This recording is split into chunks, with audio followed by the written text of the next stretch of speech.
Hello friend, welcome back to rapid technical analysis YouTube channel. दोस्तों आज तारीख है 22 सितंबर 2021 और 23 सितंबर 2021 के लिए best stocks to buy now in fear zone की सीरीज़ में मैं आपके लिए कुछ स्टॉक्स लेके आया हूं जो फिलहाल अभी फियर जोन के आसपास हैं।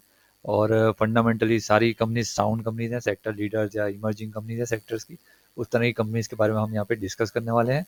और आपको दोस्तों अगेन मैं बता देता हूँ कि मैं कोई सी भी रजिस्टर्ड एनालिस्ट नहीं हूँ। यहाँ पे जो भी मैं अपना व्यू बताता हूँ सिर्फ एजुकेशन पर्पज़ के लिए होता है। आपको कोई भी पर्सनल बाइंग सेलिंग की यहाँ पे मैं सलाह नहीं देता हूँ।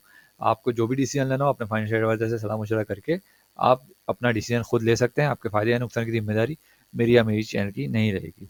दोस्तों इसी डिस्क्लेमर के साथ यहाँ पे आज का हमारा ये वीडियो स्टार्ट करते हैं। दोस्तों यहाँ पे देखिए, निफ्टी की बात कर लें तो निफ्टी फिलहाल दोस्तों यहाँ पे एक बाउंस करने की कोशिश कर रहा है। मुझे लगता है कि कल इसमें एक अच्छा बाउंस आना चाहिए और इसका जो प्रीवियस हाई है ये एक बार निफ्टी में टेस्ट होता हुआ हमें दिखाई दे सकता है। मुझे ज़्यादा चांसेस लग रहे हैं कि ये जो अपना हाई है ये एक बार टेस्ट करने निफ्टी जा सकता है।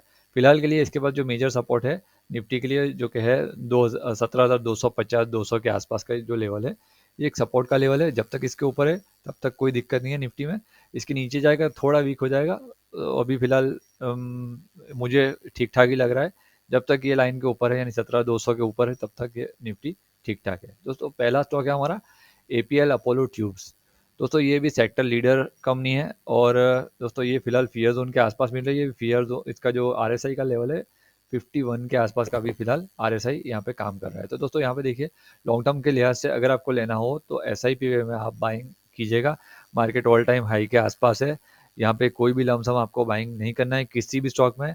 आपको एक एक दो दो करके छोटी छोटी क्वांटिटी में फियर जोन में एंटर होने के बाद आपको हर एक स्टॉक को छोटी छोटी क्वांटिटी में यहाँ पे बाइंग करना है, समझे आप। लॉन्ग टर्म के पोर्टफोलियो की बात कर रहा हूँ मैं, यहाँ स्विंग की बात नहीं कर रहा हूँ। स्विंग के लिए मैं अलग वीडियो बनाता हूँ, यहाँ पे लॉन्ग टर्म की बात होती है इस वीडियो में।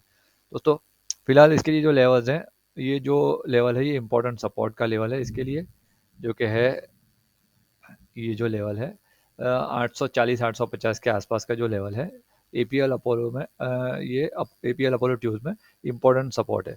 तो मुझे लगता है कि यहाँ पे एक बार टच करके यहाँ से बाउंस होना चाहिए कल के दिन में। अगर मार्केट अगर अच्छा रहा तो डायरेक्टली यहाँ से भी बाउंस हो सकता है, लेकिन मुझे लगता है कि एक बार ये टच करके यहाँ से बाउंस करने की ज़्यादा संभावना है, मुझे फिलहाल लग रही है। तो अगला स्टॉक है हमारा इन्फोसिस का। दोस्तों इन्फोसिस फियर जोन में नहीं है लेकिन फियर जोन के आसपास है और ये फिलहाल दोस्तों एक ट्राइंगल पैटर्न में यहाँ पे फंसा हुआ है और इसने ये ट्राइंगल का फिलहाल कल के दिन में ब्रेकआउट कर दिया है। अब दोस्तों यहाँ पे देखिए, इसमें मेरे हिसाब से मुझे लग रहा है, जिस हिसाब से मुझे लगता है कि इसमें एक बड़ा मूवमेंट आने की तैयारी लग रही है मुझे। जिस हिसाब से इसके चार्ट्स मूवमेंट मुझे लग रहा है तो मुझे लगता है कि इसमें आने वाले कुछ दिनों में हमें कुछ बड़ा मूवमेंट इसमें देखने को मिल सकता है। इसमें कुछ ना कुछ बड़ा होने वाला है, ऐसा कुछ मुझे चार्ट देखकर लग रहा है। और दोस्तों जब भी ये ब्रेकआउट इसका सस्टेन होगा, अगर वीकली बेसिस पे ये ब्रेकआउट सस्टेन हो गया यानी फ्राइडे के दिन तक ये ब्रेकआउट सस्टेन हो गया, तो फिर दोस्तों इसका ये जो हाई है ये इजीली ब्रेक हो जाएगा। समझे आप, ये याद रखिएगा। वीकली बेसिस पे अगर ये ब्रेकआउट सस्टेन हो गया तो ये हाई इसका इजीली ब्रेक हो जाएगा, मुझे ऐसे ज़्यादा चांसेस लग रहे हैं। फिलहाल के लिए इसके नीचे की बात करें तो सपोर्ट 1665-50 के आसपास का सपोर्ट है। जब तक इसके ऊपर है तब तक ये स्टॉक बुलिश है, इसके नीचे जाएगा थोड़ा वीक हो जाएगा। दोस्तों अगला स्टॉक है विन्नति ऑर्गेनिक्स। दोस्तों इसको मैंने कल परसों के वीडियो में और काफ़ी दिनों से इसको मैं कवर कर रहा हूँ। पहले मैंने इस ट्राइंगल पे कवर किया था, यहाँ से ब्रेक इस पहले तो फियर जोन में आपको कवर किया था, यहाँ से आपको बाइंग के लिए आपको रेकमेंड किया था। और यहाँ से देखिए मैंने जो दो टारगेट लगाए थे दोनों टारगेट्स यहाँ पे कंप्लीट हो गए।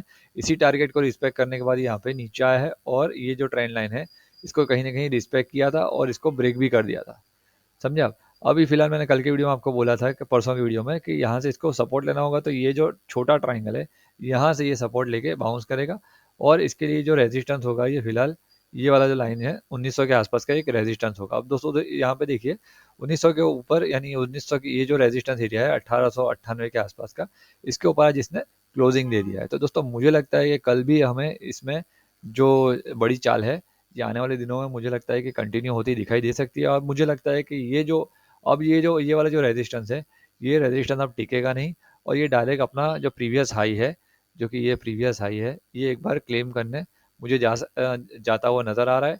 और हो सकता है कि ये हाई शायद ब्रेक भी कर दे, ऐसे भी ज़्यादा चांसेस मुझे चार्ट देखकर लग रहा है। दोस्तों अगला स्टॉक है हमारा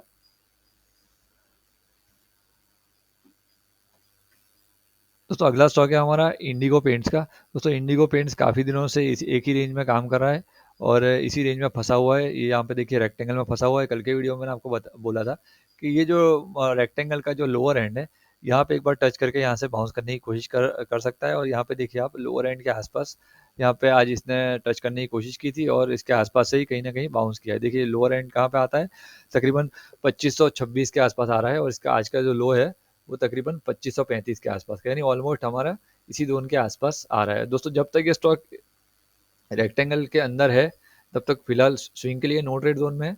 और अगर लॉन्ग टर्म के लिहाज से आपको बाइंग करना है तो जैसे मैं डेली बताता हूँ कि एशियन पेंट्स और बर्जर पेंट्स के बाद आपको अगर किसी पेंट सेक्टर की किसी इमर्जिंग कंपनी में आपको इन्वेस्टमेंट करना है तो आप छोटी मोटी क्वांटिटी में, high risk high rewarding company है ये, तो छोटी मोटी क्वांटिटी में इसमें भी आप बाइंग कर सकते हैं दोस्तों। लेकिन आपके पूरे कैपिटल का 2 से 3% से ज़्यादा इस स्टॉक में आपको नहीं लगाना है, ये ध्यान रखिएगा। स्विंग के लिहाज से बोलूँ तो दोस्तों यहाँ पे देखिए ये जो ट्रेंड लाइन है इसके लिए इंपॉर्टेंट रेजिस्टेंस है। जब तक ये ट्रेंड लाइन के नीचे है तब तक इसमें स्विंग के लिए कोई पोजीशन नहीं बनेगी। जब भी ये ट्रेंड लाइन के ऊपर क्लोज करेगा ये चीर फाड़ देगा ऊपर और छप्पर फाड़ के ऊपर निकल जाएगा, जैसे हमने कल उसमें देखा है अपना बालकृष्ण इंडस्ट्रीज में। जैसे मैंने कल बताया था कि ये जब भी ब्रेक करेगा रेजिस्टेंस, ये ऊपर का रेजिस्टेंस भी ब्रेक कर देगा। तो इसी तरह से ये इसका इसमें ही बोल रहा हूँ कि जब भी इसका ब्रेकआउट देगा ये हाई फिर टिकने वाला नहीं है और ये नया हाई बना सकता है स्टॉक। फिलहाल नीचे के लिए जैसे मैंने बताया कि ये जो एरिया है ये इसके लिए इंपॉर्टेंट सपोर्ट है, रेक्टेंगल के अंदर है, तब तक ये ठीक ठाक है और आपके लिए चांस है यहाँ पे आप लॉन्ग टर्म के लिए छोटी मोटी क्वांटिटी में यहाँ पे स्टेक ले सकते हैं। दोस्तों यहाँ पे अगला स्टॉक है हमारा लॉरस लैब्स। दोस्तों लॉरस लैब फिलहाल फियर जोन में है और काफ़ी दिनों से इसको मैं कवर कर रहा हूँ। और मैंने आपको यहाँ पे लेवल्स कल भी बताए थे कि यहाँ पे देखिए रेक्टेंगल का ब्रेकडाउन करने के बाद अब ये जो ट्राइंगल का ऊपर का ट्रेंड लाइन है इसके लिए एक सपोर्ट का काम कर रहा है। यहीं पे एक्जैक्टली सपोर्ट लिया और यहाँ से बाउंस करने की कोशिश कर रहा है। अब दोस्तों यहाँ पे देखिए जब तक ये रेजिस्टेंस के ऊपर नहीं निकलता, यानी 640 के ऊपर ये क्लोज नहीं करता, तब तक दोस्तों उसमें हम ऊपर की साइड का यहाँ पे मूवमेंट हमको देखने नहीं मिलेगा, क्योंकि ये इंपॉर्टेंट रेजिस्टेंस है। जब भी इसके ऊपर क्लोज करेगा तो इसमें एक बड़ा मूवमेंट हमें देखने मिल सकता है। दोस्तों अगर नीचे की बात करें तो नीचे के लिए इसका सपोर्ट है 600 के आसपास। दोस्तों आप चाहें तो इस लेवल पे, इस एरिया में, यहाँ पे फियर जोन में है, इस एरिया में आप छोटी मोटी क्वांटिटी में आप बाइंग कर सकते हैं एसआईपी में। दोस्तों आपको बाइंग ऐसे टाइम पे करना है जब ये स्टॉक गिरा हुआ है, समझे आप, यानी कि जब मार्केट में सब स्टॉक लाल लाल दिख रहे हो ना तभी आपको बाइंग करनी है लॉन्ग टर्म के लिए।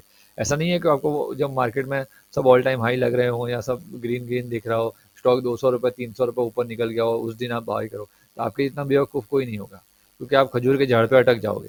अगर आप उस टाइम पे बाई करोगे ना तो आप खजूर के झाड़ पे अटक जाओगे और आपका जो बाइंग लेवल होगा ना वो 52वीं हाई का होगा और फिर वो आपको 1 साल तक भी वो आपका हाई कटेगा नहीं। ये सब चीज़ों से मुझे लगता है कि आप सब गुजर ही चुके होंगे कि रिटेल इन्वेस्टर ज़्यादातर खजूर के झाड़ पे ही बाइंग करते हैं और कहीं ना कहीं जो हाई होता है ना वो वही लोग बनाते हैं, समझे आप। तो आपको ये गलती नहीं करनी है, आपको तभी बाय करना है तब जब स्टॉक फियर जोन में होता है, तभी आपको बाइंग करनी है। देखिए यहाँ पे देखिए लॉरस लैब जब फियर जोन में था, अगर किसी ने यहाँ पे बाइंग की है तो यहाँ से देखिए कितना बड़ा मूवमेंट देखने मिला है। तो इस तरह से ये सब चीज़ें काम करती हैं। आपको भी फियर जोन में ही लेना है। जब जब भी आपको ऐसा लगे कि मार्केट में गिरावट है और जब भी बाइंग करने से आपको डर लगे कि भाई आज मैं बाइंग करूंगा कल और गिर जाएगा, उस टाइम पे आपको बाइंग करना है, लेकिन छोटी छोटी क्वांटिटी में। मान लीजिए कि आज आपने 620 में बाई किया है, मान लीजिए 5 क्वांटिटी 620 में बाई की है, कल 600 आ जाता है तो फिर 5 क्वांटिटी आपको बाइंग करनी है। इस तरह से छोटी मोटी क्वांटिटी में बाइंग करना है, समझे आप। एक एक दो दो पाँच पाँच जिसकी जितनी कैपेसिटी उस हिसाब से वो ले सकता है।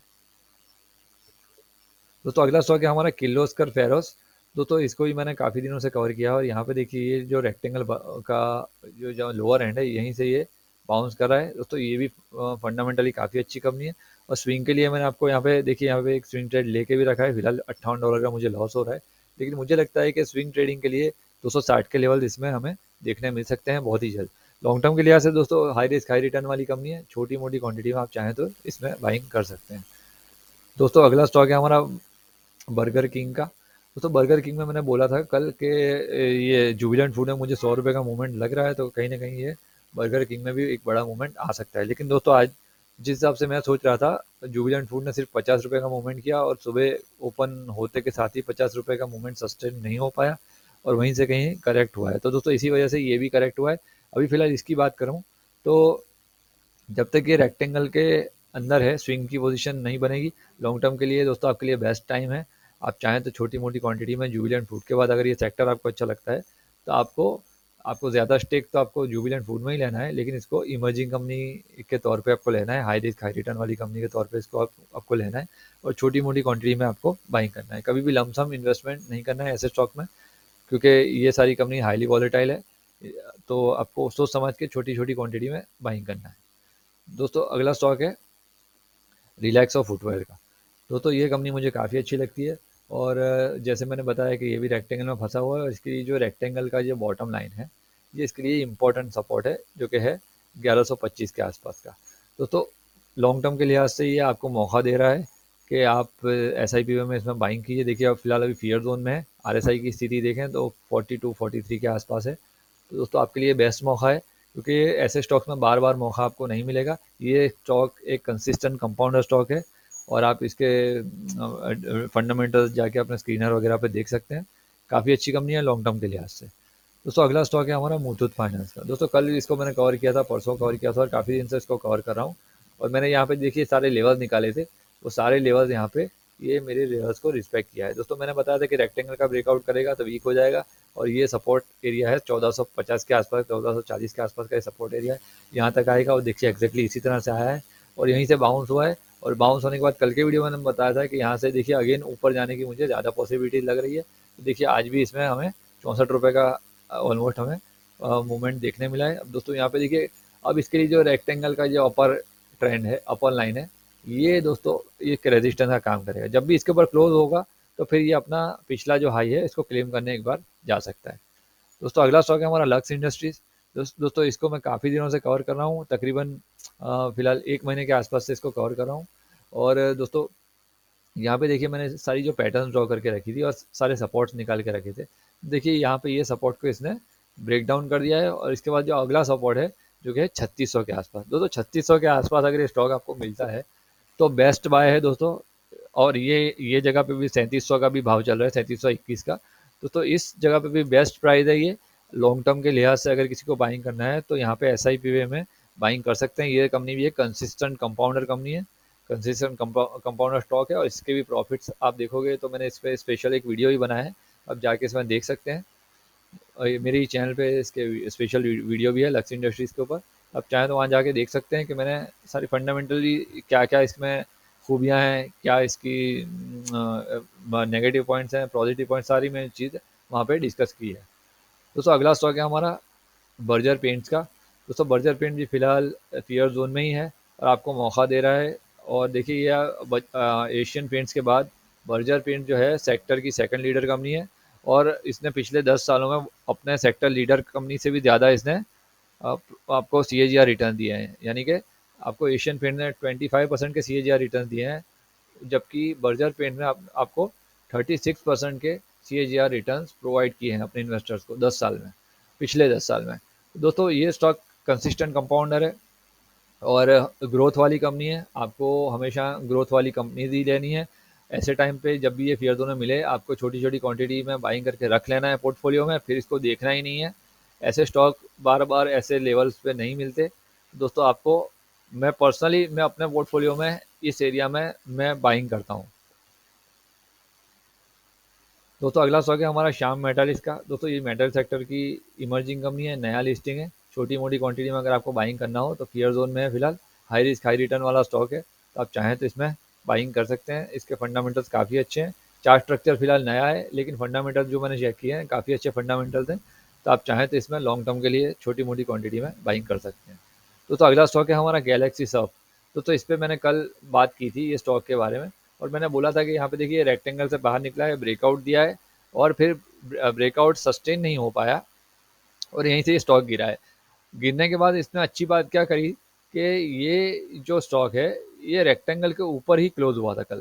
तो मैंने कल की वीडियो में बोला था कि दोस्तों यहाँ पे देखिए रेक्टेंगल के ऊपर क्लोज हुआ है, ये इसके लिए प्लस पॉइंट की बात है, ये पॉजिटिव पॉइंट की बात है। तो मैंने ये बताया था कि कल यानी आज के दिन इसमें बड़ा मूवमेंट और देखने मिल सकता है। और देखिए आज तकरीबन इसने 150 रुपये का मेरे लेवल से यहाँ पे मूवमेंट किया और 112 पॉइंट्स प्लस यहाँ पे अभी पॉजिटिव नोट में इसने क्लोज किया है। तो दोस्तों देखिए यहाँ पे देखिए लॉन्ग टर्म के लिहाज से ये कंपनी भी काफ़ी अच्छी है, काफ़ी अच्छे फंडामेंटल्स हैं, आप खुद भी चेक कर सकते हैं। मुझे लॉन्ग टर्म के लिहाज से ये कंपनी बहुत अच्छी लगती है। दोस्तों अगला स्टॉक है हमारा आरती इंडस्ट्रीज। दोस्तों ये भी स्पेशलिटी केमिकल सेक्टर की one of the leaders company है, और ये फिलहाल फियर जोन के आसपास मिल रहा है। यहाँ पे देखिए मैंने यहाँ पे सपोर्ट लगा के रखा था, इसी सपोर्ट को इसने रिस्पेक्ट किया है। अब दोस्तों ये स्टॉक के पास ये जो ट्रेंड लाइन है, ये एक रेजिस्टेंस का काम कर रही है। ये जो ट्रेंड लाइन जो यानी जो ट्राइंगल का जो ब्रेकआउट दिया था, यहाँ पे देखिए ट्राइंगल बना था, और ये ट्राइंगल का जो ब्रेकआउट दिया था वो ब्रेकआउट सस्टेन नहीं हो पाया, और यहीं पे इसके अगेन ये ट्राइंगल के अंदर घूम फिर के आ गया। तो दोस्तों यहाँ पे देखिए यही ट्राइंगल इसका ये रेजिस्टेंस का काम करेगा। तो दोस्तों जब तक ये स्टॉक अभी फिलहाल 940 के ऊपर क्लोज नहीं करता, तब तक इसमें स्विंग ट्रेडिंग की कोई पोजीशन नहीं बनेगी। लॉन्ग टर्म के लिहाज से ये स्टॉक इस एरिया में काफ़ी अच्छा लग रहा है मुझे। आप चाहें तो इसमें SIP में छोटी मोटी क्वांटिटी में बाइंग स्टार्ट कर सकते हैं, ये एरिया बेस्ट है लॉन्ग टर्म के इन्वेस्टर्स के लिए। दोस्तों अगला स्टॉक है हमारा कैम्स का। कैम्स के बारे में दोस्तों मैंने कल बात करी थी, और पिछले 3-4 दिन से बात कर रहा हूँ कि ये स्टॉक मैंने बताया था कि ये जो एरिया है इसके लिए इंपॉर्टेंट सपोर्ट एरिया है। जब भी ये सपोर्ट एरिया ब्रेक होगा तो फिर अगला एरिया होगा इसका 3200 के आसपास का। अब दोस्तों नज़र बना के रखिए 3200 और 3300 के बीच में ये जो है सपोर्ट है, यानी कि 3290 के आसपास। दोस्तों इसको कल टेस्ट करने आने के चांसेस मुझे लग रहे हैं कि आपको एक बार कम से कम ये एरिया आपको टेस्ट होता नज़र आ सकता है, और किसी भी कारण से ये एरिया भी अगर यहाँ पे ब्रेकडाउन होता है तो फिर अगला इसके लिए सपोर्ट होगा जो कि 3140 के आसपास का लेवल होगा। तो दोस्तों नज़र बना के रखिए, लॉन्ग टर्म के लिहाज से स्टॉक काफ़ी अच्छा है और फियर जोन में है फिलहाल। तो आप चाहें तो इसमें छोटी मोटी क्वांटिटी में लॉन्ग टर्म के लिहाज से बाइंग कर सकते हैं। दोस्तों अगला स्टॉक है हमारा बजाज हेल्थ केयर का। दोस्तों Bajaj health care fear zone में है और लॉन्ग टर्म के लिहाज से हाई रिस्क हाई रिटर्न वाली कंपनी है। आप चाहें तो इसमें SIP में बाइंग कर सकते हैं। फिलहाल स्विंग ट्रेड में किसी को पोजीशन बनानी है तो जब तक ये ट्राइंगल के अंदर है तब तक आप इसमें कोई पोजीशन नहीं बनेगी। जब भी ये ट्राइंगल का ब्रेकआउट करेगा तो इसमें एक छोटे रिस्क के साथ यहाँ पे, यानी जो रिसेंट लो है उसके रिस्क रिस्क लेके आप इसमें एक स्विंग ट्रेड की पोजीशन बना सकते हैं। इसका अगला जो टारगेट होगा 1000 के आसपास तक का होगा। फिलहाल जब भी ये ट्राइंगल का ब्रेकडाउन अगर करता है और नीचे सस्टेन करता है वीकली बेसिस पे, तो फिर 800 का इसके लिए अगला जो सपोर्ट है वो 800 रुपये का है, तो वो इंपॉर्टेंट सपोर्ट है। तो मुझे लगता है कि जब भी अगर ब्रेकडाउन होता है फिर 800 तक के लेवल भी हमें देखने मिल सकते हैं स्टॉक में। लेकिन दोस्तों फियर जोन के आसपास है। लॉन्ग टर्म के लिहाज से अगर आपको हेल्थ केयर सेक्टर में इमर्जिंग कंपनी चाहिए तो आप इस कंपनी में भी सोच सकते हैं छोटी मोटी क्वांटिटी में बाइंग करने के लिए। दोस्तों अगला स्टॉक है हमारा लालपत लैब्स। दोस्तों देखिए ये फिलहाल फियर जोन से बाहर निकलने की कोशिश कर रहा है, और इसके लिए जो सपोर्ट एरिया है वो ये सपोर्ट एरिया है जो कि कल के वीडियो में मैंने बताया था कि 3822 के आसपास का एक सपोर्ट एरिया है, इंपॉर्टेंट सपोर्ट एरिया है। तो दोस्तों ये सपोर्ट और ये रेजिस्टेंस के बीच में आपको मौका दे रहा है। मीन्स ये जो रेजिस्टेंस है वो 4065 के आसपास का एक सब रेजिस्टेंस है, और 3800 के आसपास का यहाँ पे एक सपोर्ट है। तो दोस्तों ये 200 पॉइंट की रेंज में ये खेल रहा है, और लॉन्ग टर्म के लिहाज से किसी को बाइंग करना है तो मौका दे रहा है। अगर किसी भी कारण से इसके नीचे भी आता है तो अगला सपोर्ट इसके लिए 3500 का होगा। तो दोस्तों लॉन्ग टर्म के लिहाज से आप सोचो तो छोटी मोटी क्वांटिटी में इस एरिया में आप बाइंग कर सकते हैं। इनकेस कि ये स्टॉक अगर ऑल फॉल करता है और ये अगेन फियर जोन में आता है तो इसके लिए 3500 के आसपास का अगला मेन सपोर्ट होगा, तो उस एरिया में भी आप छोटी मोटी क्वांटिटी ऐड कर सकते हैं। दोस्तों अगला स्टॉक है हमारा एल्काइल अमाइंस। दोस्तों इसको तकरीबन मैं 1 महीने से कवर कर रहा हूँ, और देखिए यहाँ पे ये स्टॉक लॉन्ग टर्म के लिहाज से फिलहाल फियर जोन में मिल रहा है, और मैंने यहाँ पे देखिए लेवल निकाल के रखे थे, उसी लेवल को ये रिस्पेक्ट कर रहा है। यहाँ पे देखिए ट्राइंगल का जैसे मैंने ड्रॉ किया था उसी के अकॉर्डिंग यहाँ पे ये स्टॉक काम कर रहा है और यहीं से बाउंस किया है। लॉन्ग टर्म के लिहाज से दोस्तों इस एरिया में आप बाइंग कर सकते हैं, काफ़ी अच्छा स्टॉक है। लेकिन दोस्तों again high risk high return वाला स्टॉक है, तो आप चाहें तो इसमें छोटी मोटी क्वांटिटी में बाइंग कर सकते हैं। दोस्तों इसके CAGR रिटर्न्स की बात करूँ तो लॉन्ग टर्म में इसने दोस्तों इस स्टॉक ने लॉन्ग टर्म में आपको पिछले 10 साल में 74% के CAGR रिटर्न्स प्रोवाइड किए हैं। तो दोस्तों इसमें क्या है कि 74% का जो इसमें जो CAGR निकल के आ रहा है वो CAGR वो 10 साल का भले ही दिख रहा है आपको, लेकिन जो पिछले 1 साल में इसने स्टॉक ने काफ़ी बड़ा मूवमेंट कर दिया है। तो वो इसलिए आप अभी फिलहाल CAGR इतना हाई दिख रहा है, लेकिन दोस्तों ये कंसिस्टेंट कंपाउंडर नहीं है स्टॉक। ये स्टॉक के प्रॉफिट्स काफ़ी वॉलीटाइल रहे हैं पिछले कुछ सालों में। दोस्तों छोटी मोटी क्वांटिटी में आप इसमें बाइंग कर सकते हैं अगर आपको केमिकल सेक्टर में ये कंपनी अच्छी लगती है तो। दोस्तों अगला स्टॉक है ब्लैक रोज। दोस्तों ये भी देखिए एक होलसेल डिस्ट्रीब्यूशन का काम करती है ये कंपनी। और फिलहाल दोस्तों छोटी टिकट साइज़ का स्टॉक है, अगर किसी को लेना है तो अच्छी छोटी साइज़ का स्टॉक है। लोग बोलते हैं कि यार सर आप महंगे स्टॉक ही रेकमेंड करते हैं, सस्ते स्टॉक को रेकमेंड नहीं करते। दोस्तों फंडामेंटली साउंड कंपनीज में अगर सस्ता स्टॉक चाहिए तो फिलहाल 120 190 के रुपए के आसपास आप ब्लैक रोज अभी आपको फियर जोन के आसपास मिल रहा है। चाहे तो छोटी मोटी क्वांटिटी में आप लॉन्ग टर्म के लिहाज से बाइंग कर सकते हैं दोस्तों इस स्टॉक में। दोस्तों अगला स्टॉक है हमारा H D F C life का। दोस्तों H D F C life भी इसी सपोर्ट एरिया को यहाँ पे रिस्पेक्ट कर रहा है और यहाँ पे कहीं ना कहीं बाउंस करने की कोशिश कर रहा है। दोस्तों ये जब तक ये सपोर्ट के ऊपर है 727 के ऊपर, तब तक ये स्टॉक बुलिश है। अगर इसके नीचे जाता है किसी भी कारण से तो ये थोड़ा वीक हो जाएगा और 715 तक के हमको लेवल्स दिखा सकता है ऊपर की साइड। जब तक ये रेजिस्टेंस के, ये जो ट्राइंगल का रेजिस्टेंस, जो रेक्टेंगल का रेजिस्टेंस है, इसके ऊपर क्लोज नहीं करता तब तक इसमें नई स्विंग ट्रेड की पोजीशन नहीं बनाई जाएगी। दोस्तों किसी को अगर लॉन्ग टर्म के लिए लिहाज से बाइंग करना है तो 55 का आर एस आई अभी काम कर रहा है 55 के आसपास। आप चाहें तो लॉन्ग टर्म के लिहाज से इसमें छोटी मोटी क्वांटिटी में यहाँ पे बाइंग स्टार्ट कर सकते हैं। दोस्तों अगला स्टॉक है हमारा सी डी एस एल का। सी डी एस एल दोस्तों मैंने यहाँ पे फियर जोन के आसपास मैंने कवर किया था और मैंने यहाँ पे देखिए ये जो पैटर्न ड्रॉ करके रखी है, कहीं ना कहीं ये पैटर्न को ये रिस्पेक्ट कर रहा है। यहाँ पे देखिए कब बनाया था, यानी मीन्स राउंडिंग बॉटम बनाया था, तब मैंने बोला था कि अगर यहाँ पे रेजिस्टेंस लेता है तो फिर कहीं ना कहीं ये हैंडल बनाने की कोशिश करेगा। और देखिए आधा हैंडल तो इसने बना दिया है। अब दोस्तों आने वाले दिनों में देखना पड़ेगा कि हैंडल पूरा करता है कि फिर यहीं से ब्रेक डाउन करता है। अगर दोस्तों किसी भी कारण से इसका यहाँ पे ब्रेक डाउन हो गया तो फिर अगला सपोर्ट इसके लिए डायरेक्टली होगा 1050 के आसपास का। दोस्तों नज़र बना के रखिए, लॉन्ग टर्म के लिहाज से हाई रिस्क हाई रिटर्न वाली कंपनी है। छोटी मोटी क्वांटिटी में आप एस आई पी में बाइंग कर सकते हैं इसमें। दोस्तों अगला स्टॉक है हमारा रूट मोबाइल। दोस्तों रूट मोबाइल में मेरा अभी भी व्यू बरकरार है कि ये यहाँ से ये inverted cup with handle pattern complete करने आ सकता है। लेकिन दोस्तों लॉन्ग टर्म के लिहाज से आपको बाइंग करना है तो अभी फिलहाल फियर जोन के आसपास है। आप चाहें तो छोटी मोटी क्वांटिटी में इस एरिया में बाइंग कर सकते हैं। अगर ये यहाँ पे नीचे आता है तो और क्वांटिटी आप इसमें ऐड कर सकते हैं, लेकिन again high risk high return वाली कंपनी है तो आप छोटा मोटा कैपिटल इसमें अलॉट कर सकते हैं। दोस्तों अगला स्टॉक है हमारा लिखिता इंफ्रा। दोस्तों ये आज का आखिरी स्टॉक है और यहाँ पे देखिए कुछ दिन पहले इसको मैंने कवर किया था और मैंने कुछ लेवल्स यहाँ पे ड्रॉ किए थे। देखिए उस लेवल को यहाँ पे इसने ब्रेक डाउन कर दिया है और फिलहाल इसी लेवल के आसपास, यानी इसी रेजिस्टेंस के आसपास तकरीबन 400 रुपये के लेवल के आसपास ये रेजिस्टेंस ले रहा है। जब भी दोस्तों ये रेजिस्टेंस के ऊपर क्लोज करेगा तो इसमें नई हमको तेजी देखने मिल सकती है। फिलहाल ये स्टॉक इमर्जिंग स्टॉक है और इंफ्रा इंफ्रा कंपनी है, इमर्जिंग स्टॉक है। तो अभी फियर जोन में मिल रहा है तो छोटी मोटी क्वांटिटी में आप इसमें भी बाइंग कर सकते हैं। दोस्तों आशा करता हूँ कि वीडियो आपको ज़रूर पसंद आया होगा। पसंद आया तो प्लीज़ इसे लाइक और शेयर ज़रूर कीजिएगा। और दोस्तों अगर लाइव मार्केट में आपको इंट्राडे कॉल्स वगैरह चाहिए पेपर ट्रेडिंग के लिए तो आप मेरी टेलीग्राम चैनल को ज्वाइन कर सकते हैं। टेलीग्राम चैनल का लिंक मैंने डिस्क्रिप्शन बॉक्स में दे रखा है। दोस्तों मिलते हैं किसी अगले वीडियो में, तब तक के लिए शुक्रिया।